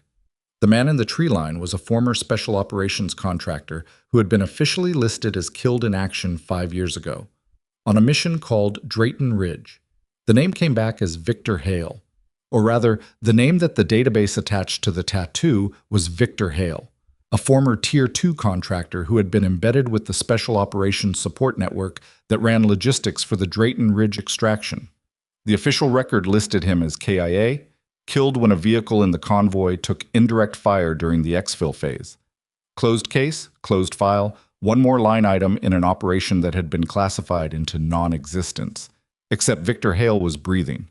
Unconscious, with a contusion on the back of his skull consistent with a fall or a blow, dehydrated and hypothermic from the night he'd apparently spent in the tree line, but breathing. The county paramedics who had responded to the forensic team's call had him on a gurney and were managing him with the professional focus of people who had been given a patient and not a context, and who preferred it that way. Polk made 3 calls in the 2 minutes it took them to get back into the vehicle. The first was to the forensic lead at the field. The second was to someone whose name Emily didn't catch. The third was shorter than the first 2 and involved Polk saying very little and listening hard and ending with, "Make sure nobody talks to him until I get there." Emily sat in the back seat and turned the information over the way she turned clinical problems over. Not looking for what it meant emotionally, because that was a process she'd learned to defer, but looking for what it meant logistically. What was the shape of it? Victor Hale had been listed as dead. Someone had listed him that way. Someone had decided that a living person was administratively more manageable as a corpse. That was not a clerical error. That was a decision made by someone with the authority to alter an official casualty record. And the number of people with that authority on the Drayton Ridge operation was small, and Marcus Aldridge was at the top of that list. She looked at Halverson in the front seat. "Decker knew," she said. Halverson turned. "What?" His message. The file was never closed. He wasn't talking about the investigation. He was telling me that Hale was alive. He must have found out recently. That's why he was at the ceremony. She thought about Decker in the grass, his hand on her wrist, the certainty in his voice when he said her name. He wasn't there for the exhibition shoot, or not only for that. He came because he knew I'd be there, or he found out I'd be there, and he needed to tell me in person because whatever channel he tried to use to report it wasn't working. "That's a significant inference," Halverson said. "It's also the only configuration that makes all the pieces fit," she said. "Someone found out Decker was going to make contact with me. Someone decided to prevent that contact. 2 shots fired at the ceremony. 1 hit Decker, 1 missed. The second position was aimed at me in case the first shot created a response that brought me into the open." Polk was listening. "So the shooter knew Decker was going to talk to you?" "The shooter knew enough to position for both of us," Emily said. "Which means the shooter had access to information about the ceremony layout, Decker's attendance, and my volunteer assignment. That's not one leak, that's a pipeline." Bracco, who was in the lead vehicle, had apparently been on his phone continuously since they left the airport, because when they pulled back into the Callaway Field command area, he was out of the vehicle and walking toward them with the specific momentum of someone who had spent the last 20 minutes making things happen and was ready to tell people what those things were. "Hale is being transported to Delrose General under federal supervision," he said, before anyone had fully exited their vehicle. "He's stable. They expect him conscious within the hour." He looked at Emily. "I want you there when he wakes up." "Why?" "Because if what you're suggesting is correct, and his appearance at this location today is connected to the Drayton Ridge file, then the conversation we need to have with him requires someone who is actually on that operation." He said it matter-of-factly, without the weight of a concession, but Emily recognized it for what it was. "You're the only person here who qualifies." The drive to Delrose General took 11 minutes. Emily knew the hospital well. She'd worked alongside their ER staff on transfer cases, knew the rhythms of their trauma bay, knew the night shift charge nurse by her first name. Walking in through the emergency entrance with a federal escort was a different configuration than her usual arrivals, and she was aware of the looks from the staff. Not hostile, just registering an anomaly, the way clinical people registered anything that didn't fit the expected pattern. Hale had been placed in a private room at the end of the second corridor, with a county deputy outside the door and a federal agent inside who stood up when Bracco entered and gave a brief summary of current status in the flat language of people trained to report facts in sequence without editorializing. Hale's vitals were stabilizing. The contusion was non-critical. No fracture. Blood work showed dehydration and mild hypothermia consistent with extended outdoor exposure. He had not yet regained consciousness, but his response to stimuli had improved in the last 20 minutes. Emily stood at the foot of the bed and looked at Victor Hale. He was in his mid-40s, lean in the way of someone who stayed physically active not out of vanity, but out of habit. His face carried the specific weathering of someone who had spent years outdoors in harsh conditions. Not the clean outdoor magazine look, but the real thing, the version with sun damage at the temples, and a scar at the jawline that had been closed with field sutures at some point and hadn't been cosmetically revised. His left forearm, where the tattoo was, rested on the blanket. She could see it clearly now, a small geometric shape that she recognized, though it had been 8 years and she had only seen it in passing. It was the unit identifier for the contractor element that had supported the Drayton Ridge extraction, the kind of thing a man kept on his skin when he had nothing else left from that time. She understood that impulse too. "What do we know about his movements?" she asked Polk. "Not much yet. His listed address from the pre-death record was a rental property in Nevada that's been vacant for years. No financial activity under that name, obviously, since the death record. We're running parallel identities now." Polk leaned against the wall. "He didn't fall in that tree line. The contusion is consistent with blunt impact from behind. Someone put him down." "The primary shooter," Emily said. "Probably. He may have been a loose end or a complication that the operation didn't plan for." "Or he was trying to stop the shooter," Emily said, "and failed." Polk considered that. Either way, someone wanted him quiet. Hale's eyes opened 43 minutes later. Not gradually, the way some people came out of unconsciousness, surfacing slowly through layers. He came up fast, the way people did when their nervous systems had been trained to move from sleep to operational readiness without a transition period.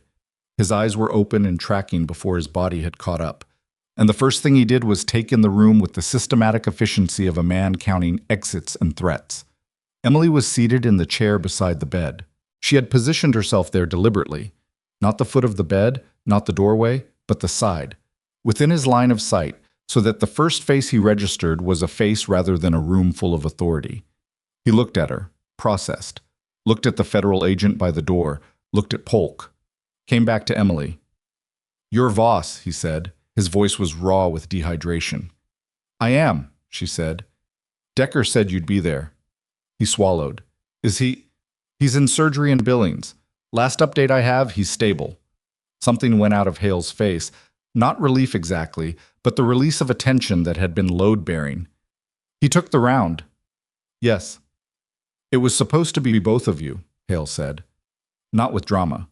With the flat fatigue of someone reporting a thing he'd failed to prevent. "I tracked the shooter to the position 2 days ago. I've been in those trees since yesterday morning, waiting to see if he'd show. He showed." A pause. "He was better than I remembered." "You knew the shooter," Emily said. "His name is Garrett Solis. He was on the contractor side of Drayton Ridge, same as me, same as the 6 of us who got listed as KIA, so the operation could be classified without witnesses." He looked at her steadily. 4 of us are actually dead. Solis is alive. And I'm alive. The difference is Solis decided to stay loyal to the people who faked our deaths. I decided to find you." Polk had her notebook out. The federal agent by the door had not moved, but had the quality of someone recording everything. "Why me?" Emily asked. "Because you're the one who filed the report," Hale said. "Decker told me. He kept tabs on what happened after Drayton Ridge. He told me there was a nurse who filed a report that got buried, and that the report named Aldridge, and that the report had a copy sitting in a federal records office that nobody had ever looked at." He met her eyes. "You're the one who didn't let it go." "I let it go," Emily said. "For 6 years." "You kept the receipt," he said. She couldn't argue with that. The debrief took 4 hours. Hale talked with the flat, organized manner of someone who had been rehearsing this conversation in his head for a long time and wanted to get it right. He described the Drayton Ridge operation in detail that was consistent with Emily's own recollection at every point where their knowledge overlapped, and went considerably further in the sections she hadn't had access to. The logistics coordination, the cover protocols, the decision chain that had led to the altered evacuation timeline. He described a conversation he had personally witnessed between Aldridge and a civilian intelligence official 2 days before the extraction, in which the decision was made to compress the medical evacuation window to protect the extraction timeline for the primary asset. He described being told afterward, when the casualties had been counted and the operation closed, that the contractor element was being listed as KIA for reasons of operational security, and that their identities and futures would be managed by the program. He described what managed meant in practice. It meant money, transferred in irregular increments through accounts that couldn't be directly traced. It meant new identity documentation that was just good enough to live on, but not good enough to move freely. It meant an implicit contract. Stay quiet, stay gone, and the management continued. Make noise and the management stopped, along with everything else. 4 of the others accepted it, Hale said. 2 didn't survive long enough to accept or refuse. They died in the actual exfil. Solis accepted it and then became something else. Became part of the enforcement. Became the reason the contract held. A pause. I accepted it for 3 years. Then I started asking questions about Mira Vasek. Emily looked up. She wasn't an accident, Hale said. The compressed timeline, the decision that killed her, it was made because the primary asset needed to be extracted before a meeting, and Mira had information about that meeting that the wrong people couldn't find out she'd shared. She wasn't collateral damage. She was a liability that the compressed timeline made convenient. He held Emily's gaze. That's what I couldn't keep quiet about. The room was very still. That's what's in the file, Emily said. Not a question. That's what should be in the file, Hale said. It wasn't, not all of it. They got to the primary record before anyone outside the operation could document it. But if your report still exists, the one you filed, it exists, Emily said. And if Decker's testimony is on record, it will be, Polk said, looking up from her notebook. We'll be taking a full statement from Petty Officer Decker as soon as he's out of recovery. Hale nodded. He looked at the ceiling for a moment, and in that moment he looked very tired, ma'am. Not the tiredness of a man who needed sleep, but the tiredness of someone who had been carrying something heavy for a long time and was experiencing for the first time the strange disorientation of setting it down. Aldridge had people in the records office, Hale said. That's how the report got buried. Not destroyed. That would have been too obvious if anyone ever looked, just delayed. Routed incorrectly. Filed under a classification designation that made it difficult to surface without specific search parameters. He looked at Bracco, who had been standing near the window in Shantz for most of the debrief. Someone with the right search parameters could find it in probably an hour. Bracco looked at Polk. Get Whitfield on the phone. Polk was already dialing. The next hour moved in the compressed, purposeful way of things that had been building toward a point and were now accelerating past it. The Federal Records search located Emily's original report in 47 minutes. Not lost, not destroyed, routed to a secondary classification archive under a designation that cross-referenced an unrelated logistics file. Someone had known exactly what they were doing when they filed it there. Someone had also, apparently not anticipated that 8 years later, a federal investigator with specific search parameters and a living witness would be looking for it. The report was intact, all 11 pages. Polk read it on a secure tablet while Emily watched. She knew what was in it. She had written it. But she watched Polk read it anyway, because there was something important about watching another person encounter the documented truth of something you'd carried alone for years. It was not satisfying in the way she'd imagined it might be. It was more complicated than that. It was the feeling of a weight not lifted but shared, which was different. This is enough, Polk said when she finished. She looked at Emily directly. This combined with Hale's testimony and Decker's. This is enough. For what specifically? Emily said. For a federal investigation that will not be routed to a secondary archive, Polk said, and something in her voice had sharpened and set in the way of someone who was done managing a situation and was starting to change its direction. Aldridge is at the field office. He's been cooperative in a general sense because his attorney hasn't arrived yet, and he's been managing the conversation himself, which is a mistake that experienced men make when they believe they're the smartest person in the room. She paused. He's not the smartest person in this situation anymore. He may not have been for some time. The attorney arrived at the federal field office at 8:47 p.m., and whatever conversation Aldridge had been managing on his own terms ended. Emily was not in the building. She'd been taken to the field office but stationed in a separate room, which was appropriate and which she didn't fight. She sat in a room with a folding chair and a vending machine and a window that looked at a parking lot, and she drank bad coffee from a paper cup. And she thought about Mira Vasek's sister in Bratislava, who had lived for 8 years with an official explanation that was a version of the truth so compressed and sanitized that it barely resembled reality. Halverson found her at 9:15. He knocked on the doorframe. The door was open, but he knocked, and came in and sat in the other chair and looked at the parking lot with her for a moment before speaking. "They found Garrett Solis," he said. "He'd been moving north on foot through the state forest. A game warden spotted him on a trail camera at dusk, and the county had units in the area within 20 minutes. A pause. "He's in custody." Emily absorbed that. "Was he—" "He surrendered. No incident." Halverson looked at his hands for a moment. "He's talking. Apparently he's been wanting to talk for a while, but couldn't figure out who to talk to without becoming a problem himself. Getting caught may have been something of a relief. Or he decided that Aldridge's operation had failed badly enough that the loyalty contract was no longer worth holding." "Probably both," Halverson said. "People rarely have one reason." Emily finished the coffee. It was genuinely bad. "The second casualty? Mira Vasek," Halverson said. "Her family has a right to know." "Yes," Emily said, "they do." "That conversation will need to be handled carefully. There will be an official process." "I know how official processes work," Emily said, not unkindly. "I also know that official processes have a way of prioritizing institutional comfort. Someone who actually knew her should be part of that conversation." She looked at him. "I'm asking to be part of it." He held her gaze. "I'll make that recommendation." Outside in the parking lot, a car arrived that Emily didn't recognize. A clean sedan, government plates, parking with the efficiency of someone who knew exactly where they were going. 2 people got out and went directly into the building. Emily watched them through the window without knowing who they were, feeling the machinery of consequence moving around her in ways she couldn't fully see, which was a familiar sensation. She had spent years in the machinery. She knew how it sounded when it was turning. Bracco came at 10:30. He sat across from her with the folder he'd been carrying since the tent on Callaway Field, and this time he opened it. "Aldridge isn't cooperating now that his attorney is present," he said, "which is expected and which doesn't change the trajectory. The evidentiary position is considerably stronger than it was 6 hours ago, and it's going to be stronger still when Decker's statement is on record." He looked at the folder. "What I can tell you right now tonight is that Aldridge will not be returning to his public role in any capacity pending investigation. His travel has been restricted. His financial accounts have been flagged pending review." A pause.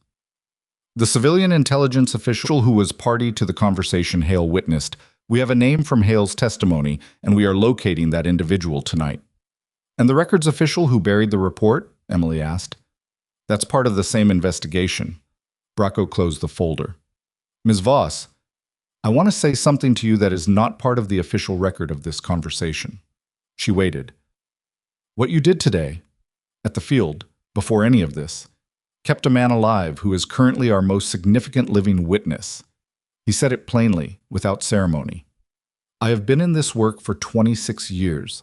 I have seen people make choices under pressure that I would not have been able to make. What you did today was one of them." Emily said nothing for a moment. She was aware that she was tired in a way that had gone past the physical into something structural. The tiredness of someone whose entire infrastructure had shifted under them and who had not yet had the time to assess the new ground. "I want to go home," she said. "Someone will drive you." "I can drive myself." "You've had a complicated day," Bracco said, with something in his voice that was not quite warmth but was adjacent to it. "Let someone drive you." She let someone drive her. The agent who drove her was young, 26, maybe 27, and professional in the careful way of someone who had been told to transport a person who had been through something significant and to avoid making it worse. He didn't speak, which Emily appreciated. He found her street without the address, which told her Polk or Halverson had briefed him, which told her that the level of attention now pointed in her direction had practical logistical implications she hadn't fully processed. He pulled up in front of her apartment building at 11:40 p.m., and she got out and he said, before she closed the door, "The agent on your street tonight is parked on the south end, just so you know." She looked at the street. A nondescript sedan lights off about 40 meters from her building entrance. "Because of Solis?" she said. "Because we're being careful." She nodded, closed the door, and went inside.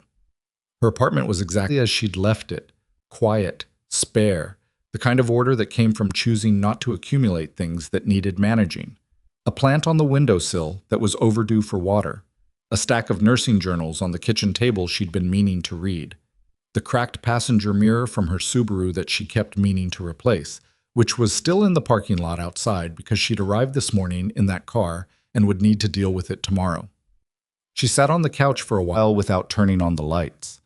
She thought about the seal in the grass. She thought about the paper with Decker's message, still in her vest pocket, which was hanging on the back of the kitchen chair. She thought about Mira Vasek's sister in Bratislava, who would receive a phone call sometime in the next few weeks from official people using official language to tell her an unofficial truth, and who would have to rebuild her understanding of something she'd already grieved. She thought about the firing position in the tree line, aimed at Station 3, aimed at the space she had left when she chose to run toward the stage. At midnight, her phone buzzed. A message from a number she didn't recognize, which she opened with the specific alertness of someone who had been told to be careful. It was from Halverson, a new number. He'd specified that in the message.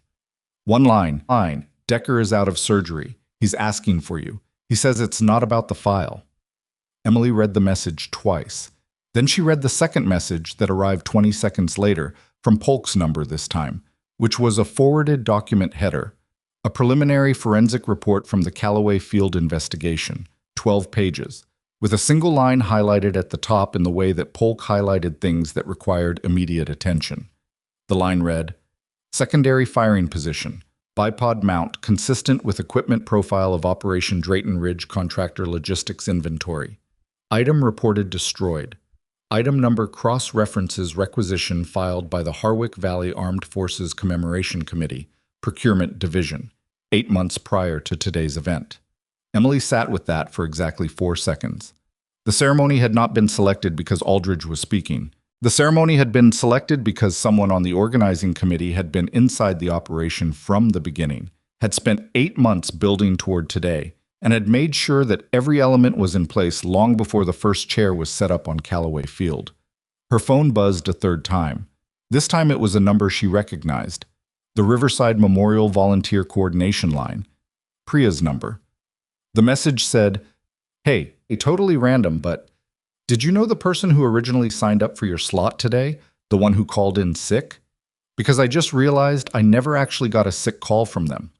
I just got a message saying they couldn't make it. I thought it was from them, but looking back at the number, I'm not sure it was. Emily stared at Priya's message for a long time. The apartment was dark and quiet around her, and the agent in the sedan was 40 meters away on the street, and none of that changed the specific quality of cold clarity that had settled into the center of her chest. Someone had manufactured the sick call. Someone had cleared her colleague out of the volunteer slot and created the opening that put Emily Voss at Station 3 on Callaway Field on a Tuesday in September. The question of whether she had been maneuvered into position or whether she had walked into something that was always going to happen with or without her had just become considerably more complicated. She called Polk. It rang twice. Polk picked up with the alertness of someone who had not been asleep and wasn't going to pretend otherwise. I got the forensic report, Emily said, and I just received a message from the volunteer coordinator, the original volunteer for my slot, the one who supposedly called in sick. The sick call may not have come from them. A beat of silence on Polk's end that was not empty. It was the sound of a person integrating new information rapidly. Forward me the message, Polk said. Already done. There's a phone number in Priya's contact history for the sick call. Whoever sent it used a number that wasn't the original volunteer's registered contact. That means someone knew you were available, Polk said. Someone who knew your schedule, your hospital, and the event. Or someone who was monitoring Decker's communications and knew he was trying to reach me, Emily said. If Decker had been trying to establish contact before the ceremony, we'll pull his communication records from the last 30 days, Polk said. Tonight if I can get authorization, tomorrow morning at the latest. Another pause. Emily. The procurement record in the forensic report. The equipment traced to the Drayton Ridge inventory. The committee member who filed that requisition 8 months ago, we have a name. Emily waited. Dale Forsyth, Polk said. The yellow vest, the tablet, the man who had told her twice to stay behind the rope, and then, under the specific pressure of her voice, had gotten on his radio and cleared the South Maintenance Road. The man who had escorted her to the command tent and framed her intervention as a protocol violation. The man who had been placed, 8 months in advance, in exactly the right operational position to manage what happened on Callaway Field today. Not as a shooter, not as a planner, but as the coordinator who controlled access, deployment, and communication flow during the event. He knew where I was stationed, Emily said. He assigned you, Polk said. He placed you at Station 3. He also tried to have me removed from the casualty, Emily said, and something crystallized that she hadn't fully articulated before. The absurdity of a man demanding she step back from a dying patient, the specific quality of his insistence, which she had read at the time as bureaucratic reflex, but which now had a different explanation. He needed me away from Decker. If I stabilized Decker, Decker could talk. Forsyth is being picked up tonight, Polk said. Don't go anywhere. I'm home, Emily said, with a babysitter on the street. Good. Get some sleep if you can. She didn't sleep. She sat in her dark apartment and let the shape of it finish assembling itself in her mind. Not because she needed to, because Polk and Bracco and the machinery of federal investigation would assemble it without her help, but because she had spent 8 years not being allowed to see the whole picture, and she needed the experience of seeing it, even if the scene served no practical function. Forsyth had been inside the operation. Not Drayton Ridge itself, probably, but the network that had grown around it, the administrative structure that Aldridge had built to maintain control of the classified record. Forsyth had been placed in event coordination roles across the region for years, in a position to manage public events and the information flows around them. He had spent 8 months building the infrastructure for today, and he had built it carefully, and it had still come apart because Victor Hale had tracked a shooter into a tree line, and Ryan Decker had been willing to take a bullet to pass a message. And because Emily had run toward the stage instead of away from it, she watered the plant on the windowsill at 1 a.m. She thought that was probably an odd thing to be doing, and did it anyway, because the plant needed it, and because ordinary things were sometimes the only available anchor. At 6:15 in the morning, she got into her Subaru. The agent from the sedan had been replaced by a different agent in a different car, same South End position, and drove to Delrose General. Ryan Decker was in a recovery room on the 3rd floor, propped at a slight incline, with the particular pallor of someone who had been through surgery and anesthesia and was running on the thin resources that came after. His right leg was elevated. His color was not good, but it was improving, which Emily assessed in the first 3 seconds and filed as acceptable. He was awake, and had been for a while. His eyes had the restless quality of someone whose mind was moving faster than his body could support. He looked at her when she came in. Something in his face settled. "You look terrible," she said. "You look like you didn't sleep," he said.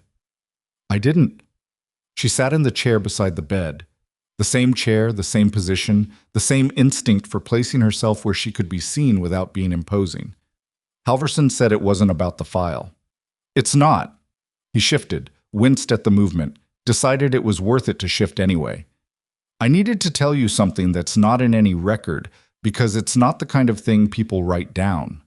He looked at the window, which showed a pale morning sky and the upper floors of the building across the street. "When I was in the field with you, on Drayton Ridge, I was 26. I'd been with the unit for 2 years. I thought I understood what the work was." He stopped. "I didn't." Emily waited.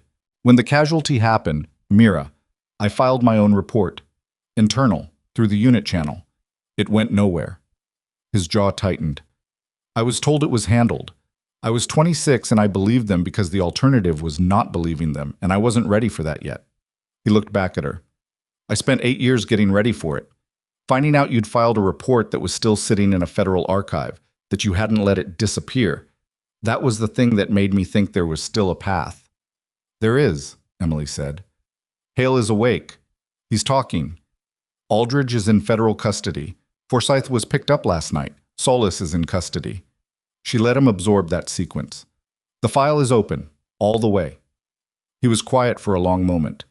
The machines beside the bed marked his vitals in steady intervals. "She had a scholarship," he said. "Mira. She told me. In the field. She was going to study linguistics." He said it the way people said things they'd been holding a long time, not with the weight of drama, but with the weight of something ordinary that had been kept too long in a space that was too small for it. I don't know why that's the thing I remember. Because it was specific, Emily said. The specific things are the ones that don't let go. He nodded. Is her family? I've asked to be part of that conversation when it happens. I'll make sure it happens correctly. He looked at her with an expression she recognized. Not gratitude exactly, which could be transactional, but the specific look of someone who had found, in an unexpected place, a person who understood the weight they'd been carrying. Shadow 6, he said, quietly, almost to himself. Emily, she said. Just Emily now. He almost smiled. Yeah, okay. She stayed for 40 minutes. When she left, she felt lighter in a way that was not simple. It was the complicated lightness of someone who had carried something heavy down a long road and had not, at the end, set it down so much as distributed it among the people who should have been carrying it all along. The federal investigation moved with the speed of something that had been given sufficient fuel and cleared runway. Within 72 hours of the Callaway Field incident, the preliminary findings had produced 3 formal charges and 2 separate federal inquiries. Marcus Aldridge was charged with obstruction of justice, falsification of official military records, and conduct unbecoming in connection with the deaths of Mira Vasek and the 2 contractor personnel whose fatalities had been misrepresented in the official record. His attorney issued a statement. The statement was precise and institutional and said nothing. Aldridge himself said nothing publicly, which was a different kind of statement from the man who had given a keynote address 2 days earlier about sacrifice and obligation. Dale Forsyth was charged as a co-conspirator, obstruction, evidence tampering, and a 3rd count related to the procurement fraud that had put military equipment into a civilian event under false documentation. He had, it turned out, been part of Aldridge's administrative network for 11 years, a quiet and careful fixer who managed the logistical details of suppression in the same methodical way he managed event coordination.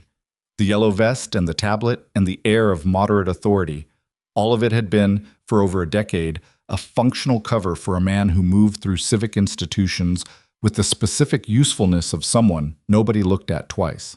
The civilian intelligence official named in Hale's testimony, a man named Clifford Pruitt, who had spent the years since Drayton Ridge at a consulting firm that contracted with the defense sector, was located in Phoenix, Arizona, and was in federal custody within 4 days. Pruitt, unlike Aldridge, did not remain silent.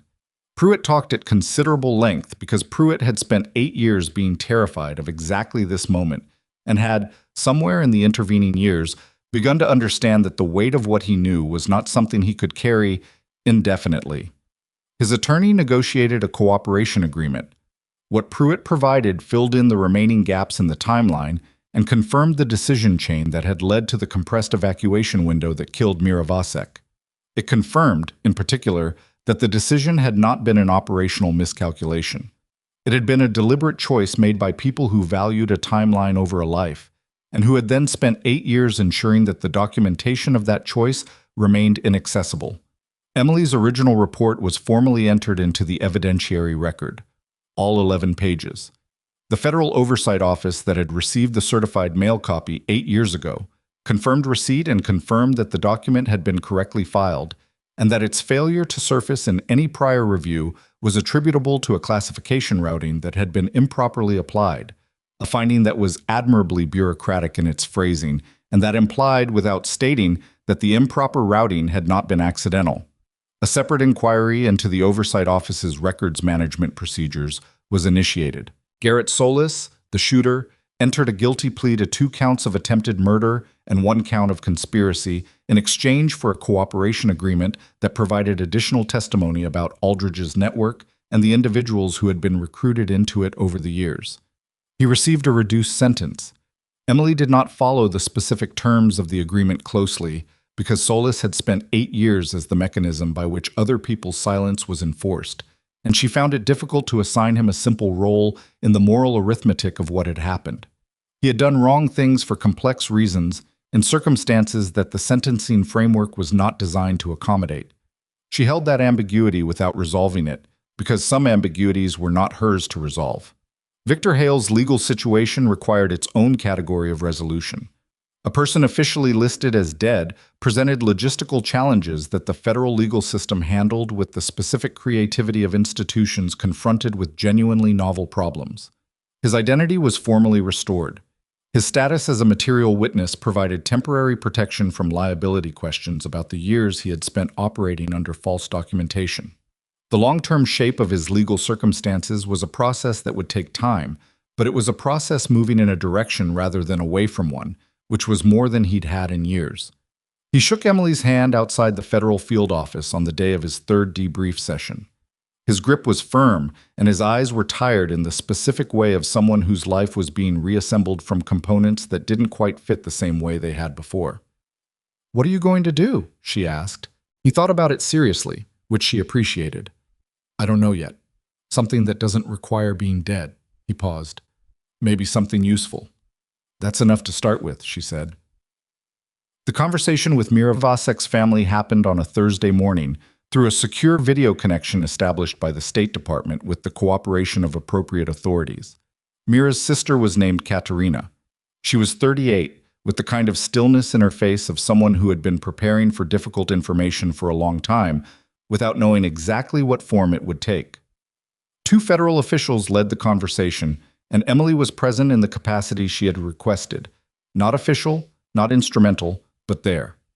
When the officials finished their carefully structured account, Katerina was quiet for a long moment. Then she looked directly at Emily through the screen.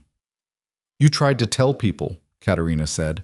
Her English was precise and careful, clearly learned at some cost. 8 years ago." "Yes," Emily said. "And they buried it." "Yes." Katerina looked at her for a long time. "Why did you keep the receipt?" she said. The question was not accusatory. It was genuine. The question of someone trying to understand how a person kept holding on. Emily thought about it. The honest answer was not a single clean thing. She had kept the receipt because she was afraid of forgetting the specific shape of what had been done. Because she had grown up in a family where documentation was how you protected yourself, and she had absorbed that before she understood it. Because on some level, in some part of her that she didn't examine closely, she had known that the file was not finished even when she'd been told it was. Because Mira Vasek had had a scholarship and a sister and a specific life that deserved better than being compressed into a classification routing error. "Because somebody had to," Emily said. Katerina nodded. She pressed her hand flat against her collarbone in a gesture that Emily didn't know the cultural weight of but understood anyway, the way you understood certain human things without a translation. "Thank you," Katerina said. Emily went back to work at Riverside Memorial the following Monday. She had taken 5 days, which was 2 more than she'd initially planned and 3 fewer than Bracco had suggested, and she went back because the hospital needed her and because returning to a thing you were good at was, in her experience, one of the more reliable ways to locate yourself after the ground had shifted. The ER was busy in the specific rhythm of a Monday. Weekend injuries presenting late, chronic conditions that had been managed at home through Saturday and Sunday and had run out of runway. She worked her shift with the focused attention she brought to everything clinical, and her colleagues were professionally incurious about the events of the previous week in the way that ER staff learned to be about each other's outside lives, because the inside lives were already demanding enough. Priya stopped her in the corridor at the end of the shift and hugged her without preamble, which was out of character and which Emily accepted without comment. "I'm sorry," Priya said into her shoulder. "About the volunteer thing, about the sick call. I should have verified." "You had no way of knowing," Emily said. "This is not on you." "I know." Priya pulled back. Her eyes were wet, which she clearly found embarrassing. I keep thinking about what would have happened if you hadn't been there." Emily thought about that too. She thought about the seal bleeding in the grass and the 4 minutes before paramedics and the specific architecture of chance that put her at Station 3 instead of someone else.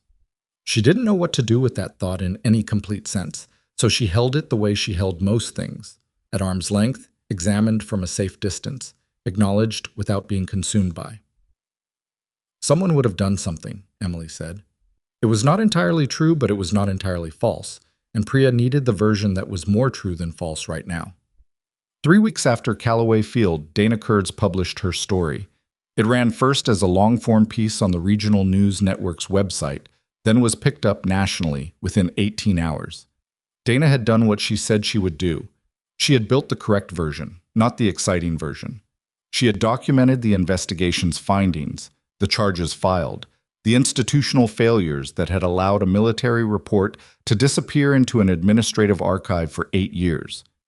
She had written about Mira Vasek with the specificity that Mira deserved, the scholarship, the sister, the 23 years of a life that had been reduced to a footnote in a classified document.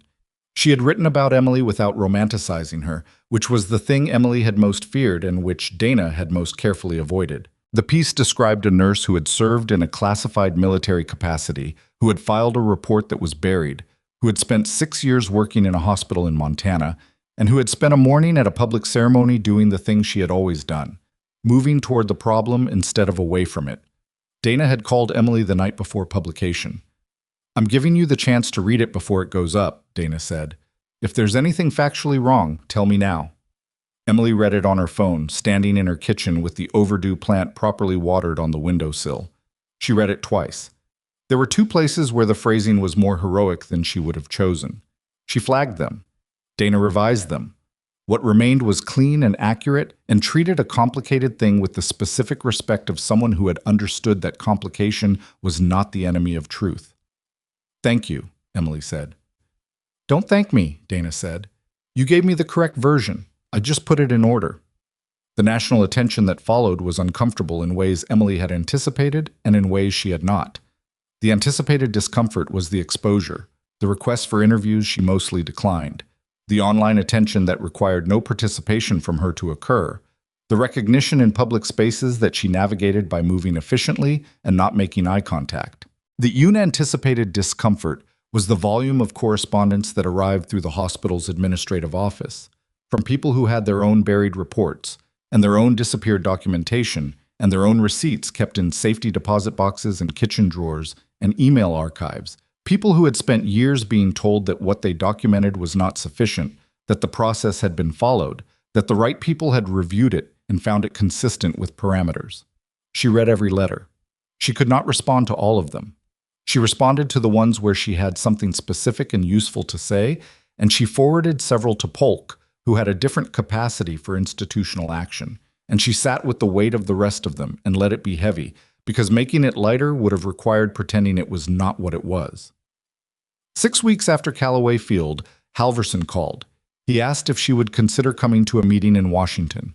Not a debrief. Those were finished. A meeting about something else.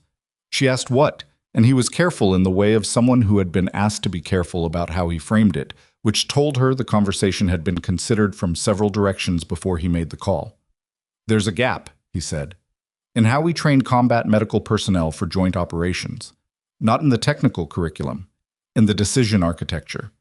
The protocols for when standard procedures fail, when you're in conditions that don't resemble the training environment, when the person next to you is the only resource you have." He paused. "We want to build something, a program. Not another certification course, something that actually addresses what happens when everything goes wrong at once." Emily sat with that. "Who would run it?" she said. "That's what the meeting is about," Halverson said. She went to Washington. The meeting lasted 2 days and involved more people than she had expected and more institutional complexity than she had patience for, and she said so directly at several points, which appeared to be consistent with what they were looking for rather than disqualifying. The program they were describing was real, not a political gesture, not a visibility exercise, but a structural attempt to address something that had been quietly failing in ways that operational reports documented, but nobody synthesized into a training framework. She asked to see the existing curriculum. They provided it. She read it over a long evening in a hotel room and found it technically sound and experientially hollow. Built by people who knew what the procedure was but had not spent 12 minutes kneeling in blood-dark grass with a tourniquet and a hemostatic dressing, and a man whose nervous system was running 8-year-old combat footage on a loop. She told them what she would change. She told them how long it would take. She told them what she would need in terms of autonomy and resources, and a guarantee that the program's findings would go into the actual operational framework rather than a secondary archive. The guarantee took another week of negotiation. She waited it out from Montana, doing her shifts at the hospital, responding to the mail that still arrived. When the guarantee was formalized, she accepted. She did not leave Riverside Memorial entirely. She negotiated a reduced clinical schedule that kept her connected to the ER 2 days per week. because she was not willing to lose the thread of what actual patients and actual emergencies looked like and felt like, and demanded from the people treating them. The clinical director, a man named Overton, who had known her for 6 years and had the wisdom to understand that negotiating with Emily Voss was a more productive use of energy than refusing her, agreed to the arrangement with only moderate resistance. She moved her practice between Del Rose and the training facility, which was established at a military installation in Colorado, 2 states away, reachable by a direct flight that she took every Tuesday and returned from every Thursday. She bought a coffee maker that worked reliably, and she watered the plant on the windowsill, and she replaced the cracked passenger mirror on the Subaru in November, which was later than she'd planned and earlier than she'd feared. Ryan Decker, 9 months after surgery, was medically cleared for limited duty. He had spent the intervening months in the specific purgatory of a physically active person forced to rebuild capacity at a pace that felt inadequate relative to his drive and necessary relative to his body's requirements. He came to the training facility in Colorado in his first week of limited duty assignment, not as a student, as a guest instructor for a session on multi-environment trauma response.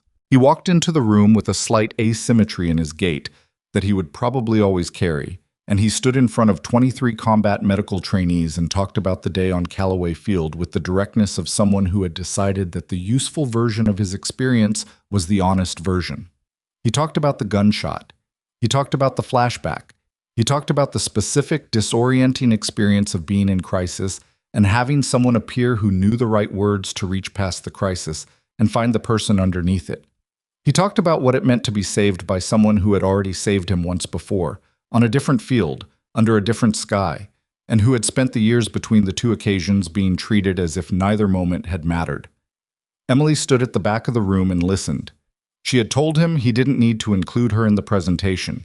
He had told her that wasn't her call to make. The person who treated me, Decker said, had been told for years that her report wasn't important, that the process had been followed, that the right people had reviewed it. He looked at the 23 people in front of him. She kept the receipt anyway, for 8 years. He let that land. That's not something they teach you in a training program. That's something you decide in whatever part of you makes decisions that don't answer to protocol. You decide that the thing you documented is real, and it matters, and someone eventually needs to be accountable for it, even if that someone is years and years away. Emily looked at the window.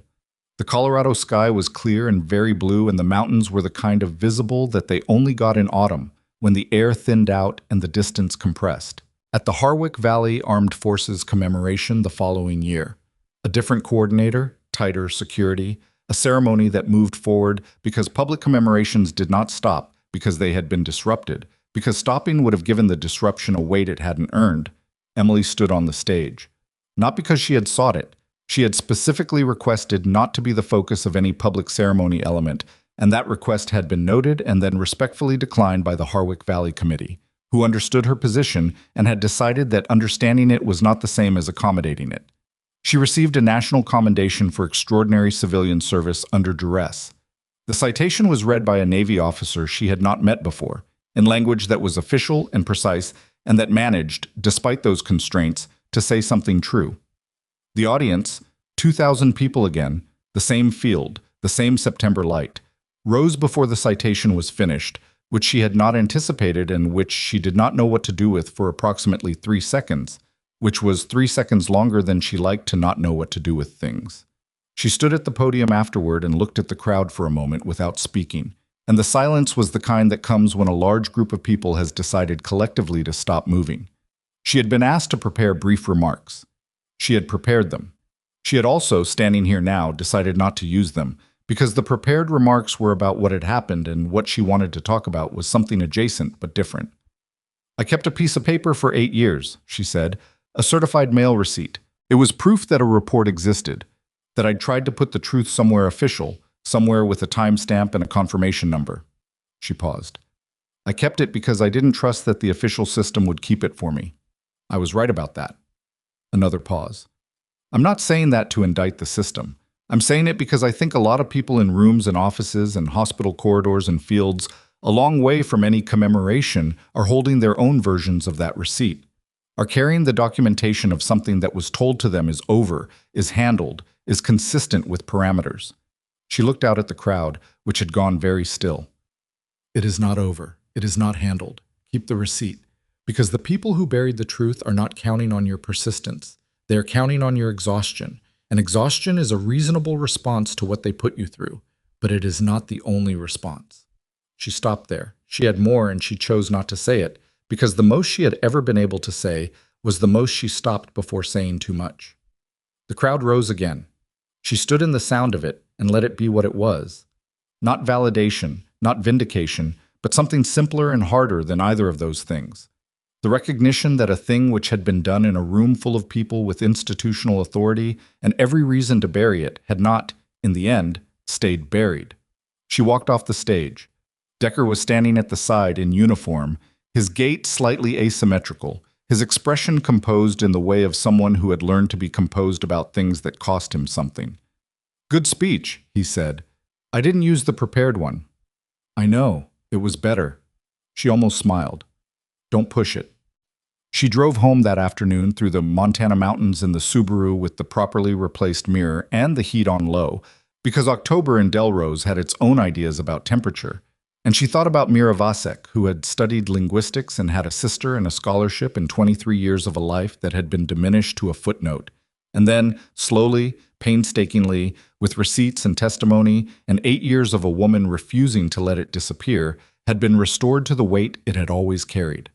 She thought about Victor Hale, who was building something useful in a new city under his own name again.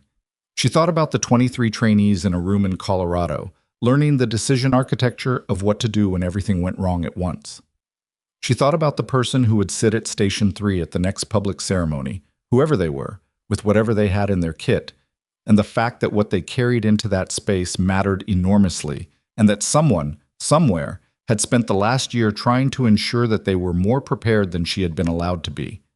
The mountains moved past the window in the fading light, and she drove through them without hurrying because she was not running from anything anymore, and the road ahead was simply the road ahead, long and real and entirely hers to travel. Some people are dismissed because they are quiet. Some are quiet because they are waiting. The difference between those two things is a receipt in a safety deposit box and the specific, load-bearing decision to keep it there, not out of bitterness, not out of certainty that justice will arrive on any particular schedule, but out of the understanding that the truth is the only thing that belongs to the person who witnessed it, and that belonging is worth protecting even when the protection costs everything and the return is not guaranteed and the years stack up without a sign that the stack will ever matter. It matters. Even when no one is watching, even when the file stays closed for 8 years, even when the ceremony goes on without you and the credits roll without your name. Keep the receipt. Emily went back to work at Riverside Memorial the following Monday. She had taken 5 days, which was 2 more than she'd initially planned and 3 fewer than Bracco had suggested. And she went back because the hospital needed her and because returning to a thing you were good at was, in her experience, one of the more reliable ways to locate yourself after the ground had shifted. The ER was busy in the specific rhythm of a Monday. Weekend injuries presenting late, chronic conditions that had been managed at home through Saturday and Sunday and had run out of runway. She worked her shift with the focused attention she brought to everything clinical, and her colleagues were professionally incurious about the events of the previous week in the way that ER staff learned to be about each other's outside lives, because the inside lives were already demanding enough. Priya stopped her in the corridor at the end of the shift and hugged her without preamble, which was out of character and which Emily accepted without comment. "I'm sorry," Priya said into her shoulder. "About the volunteer thing, about the sick call. I should have verified." "You had no way of knowing," Emily said. "This is not on you." "I know." Priya pulled back, her eyes wet, which she clearly found embarrassing. I keep thinking about what would have happened if you hadn't been there." Emily thought about that too. She thought about the seal bleeding in the grass and the 4 minutes before paramedics and the specific architecture of chance that put her at Station 3 instead of someone else. She didn't know what to do with that thought in any complete sense, so she held it the way she held most things, at arm's length, examined from a safe distance, acknowledged without being consumed by. "Someone would have done something," Emily said. It was not entirely true, but it was not entirely false, and Priya needed the version that was more true than false right now. 3 weeks after Callaway Field, Dana Kurtz published her story. It ran first as a long-form piece on the regional news network's website, then was picked up nationally within 18 hours. Dana had done what she said she would do. She had built the correct version, not the exciting version. She had documented the investigation's findings, the charges filed, the institutional failures that had allowed a military report to disappear into an administrative archive for 8 years. She had written about Mira Vasek with the specificity that Mira deserved. The scholarship, the sister, the 23 years of a life that had been reduced to a footnote in a classified document. She had written about Emily without romanticizing her, which was the thing Emily had most feared and which Dana had most carefully avoided. The piece described a nurse who had served in a classified military capacity, who had filed a report that was buried, who had spent 6 years working in a hospital in Montana, and who had spent a morning at a public ceremony doing the thing she had always done, moving toward the problem instead of away from it. Dana had called Emily the night before publication. "I'm giving you the chance to read it before it goes up," Dana said. "If there's anything factually wrong, tell me now." Emily read it on her phone, standing in her kitchen with the overdue plant properly watered on the windowsill. She read it twice. There were 2 places where the phrasing was more heroic than she would have chosen. She flagged them. Dana revised them. What remained was clean and accurate and treated a complicated thing with the specific respect of someone who had understood that complication was not the enemy of truth. "Thank you," Emily said. "Don't thank me," Dana said. "You gave me the correct version. I just put it in order." The national attention that followed was uncomfortable in ways Emily had anticipated and in ways she had not. The anticipated discomfort was the exposure. The requests for interviews she mostly declined. The online attention that required no participation from her to occur. The recognition in public spaces that she navigated by moving efficiently and not making eye contact. The unanticipated discomfort was the volume of correspondence that arrived through the hospital's administrative office, from people who had their own buried reports and their own disappeared documentation and their own receipts kept in safety deposit boxes and kitchen drawers and email archives. People who had spent years being told that what they documented was not sufficient, that the process had been followed, that the right people had reviewed it and found it consistent with parameters. She read every letter. She could not respond to all of them. She responded to the ones where she had something specific and useful to say, and she forwarded several to Polk, who had a different capacity for institutional action, and she sat with the weight of the rest of them and let it be heavy, because making it lighter would have required pretending it was not what it was. 6 weeks after Callaway Field, Halverson called. He asked if she would consider coming to a meeting in Washington. Not a debrief. Those were finished. A meeting about something else. She asked what, and he was careful in the way of someone who had been asked to be careful about how he framed it, which told her the conversation had been considered from several directions before he made the call. "There's a gap," he said, "in how we train combat medical personnel for joint operations, not in the technical curriculum, in the decision architecture. The protocols for when standard procedures fail, when you're in conditions that don't resemble the training environment, when the person next to you is the only resource you have." He paused. "We want to build something, a program. Not another certification course, something that actually addresses what happens when everything goes wrong at once." Emily sat with that. "Who would run it?" she said. "That's what the meeting is about," Halverson said. She went to Washington. The meeting lasted 2 days and involved more people than she had expected and more institutional complexity than she had patience for, and she said so directly at several points, which appeared to be consistent with what they were looking for rather than disqualifying. The program they were describing was real, not a political gesture, not a visibility exercise, but a structural attempt to address something that had been quietly failing in ways that operational reports documented, but nobody synthesized into a training framework. She asked to see the existing curriculum. They provided it. She read it over a long evening in a hotel room and found it technically sound and experientially hollow. Built by people who knew what the procedure was but had not spent 12 minutes kneeling in blood-dark grass with a tourniquet and a hemostatic dressing, and a man whose nervous system was running 8-year-old combat footage on a loop. She told them what she would change. She told them how long it would take. She told them what she would need in terms of autonomy and resources, and a guarantee that the program's findings would go into the actual operational framework rather than a secondary archive.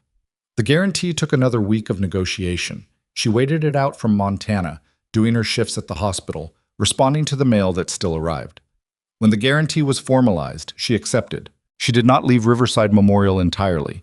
She negotiated a reduced clinical schedule that kept her connected to the ER 2 days per week because she was not willing to lose the thread of what actual patients and actual emergencies looked like and felt like and demanded from the people treating them.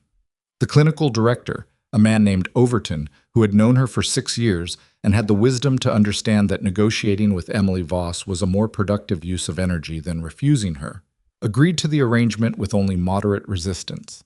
She moved her practice between Del Rose and the training facility, which was established at a military installation in Colorado, 2 states away, reachable by a direct flight that she took every Tuesday and returned from every Thursday. She bought a coffee maker that worked reliably, and she watered the plant on the windowsill, and she replaced the cracked passenger mirror on the Subaru in November, which was later than she'd planned and earlier than she'd feared. Ryan Decker, 9 months after surgery, was medically cleared for limited duty. He had spent the intervening months in the specific purgatory of a physically active person forced to rebuild capacity at a pace that felt inadequate relative to his drive and necessary relative to his body's requirements. He came to the training facility in Colorado in his first week of limited duty assignment, not as a student, as a guest instructor for a session on multi-environment trauma response. He walked into the room with a slight asymmetry in his gait that he would probably always carry, and he stood in front of 23 combat medical trainees and talked about the day on Callaway Field, with the directness of someone who had decided that the useful version of his experience was the honest version. He talked about the gunshot. He talked about the flashback. He talked about the specific disorienting experience of being in crisis and having someone appear who knew the right words to reach past the crisis and find the person underneath it. He talked about what it meant to be saved by someone who had already saved him once before, on a different field, under a different sky, and who had spent the years between the 2 occasions being treated as if neither moment had mattered. Emily stood at the back of the room and listened. She had told him he didn't need to include her in the presentation. He had told her that wasn't her call to make. The person who treated me, Decker said, had been told for years that her report wasn't important, that the process had been followed, that the right people had reviewed it. He looked at the 23 people in front of him. She kept the receipt anyway, for 8 years. He let that land. That's not something they teach you in a training program. That's something you decide, in whatever part of you makes decisions that don't answer to protocol. You decide that the thing you documented is real, and it matters, and someone eventually needs to be accountable for it, even if that someone is years and years away. Emily looked at the window. The Colorado sky was clear and very blue, and the mountains were the kind of visible that they only got in autumn, when the air thinned out and the distance compressed, at the Harwick Valley Armed Forces commemoration the following year. A different coordinator, tighter security, a ceremony that moved forward because public commemorations did not stop because they had been disrupted, because stopping would have given the disruption a weight it hadn't earned. Emily stood on the stage. Not because she had sought it, she had specifically requested not to be the focus of any public ceremony element, and that request had been noted and then respectfully declined by the Harwick Valley Committee, who understood her position and had decided that understanding it was not the same as accommodating it. She received a national commendation for extraordinary civilian service under duress. The citation was read by a Navy officer she had not met before, in language that was official and precise, and that managed, despite those constraints, to say something true.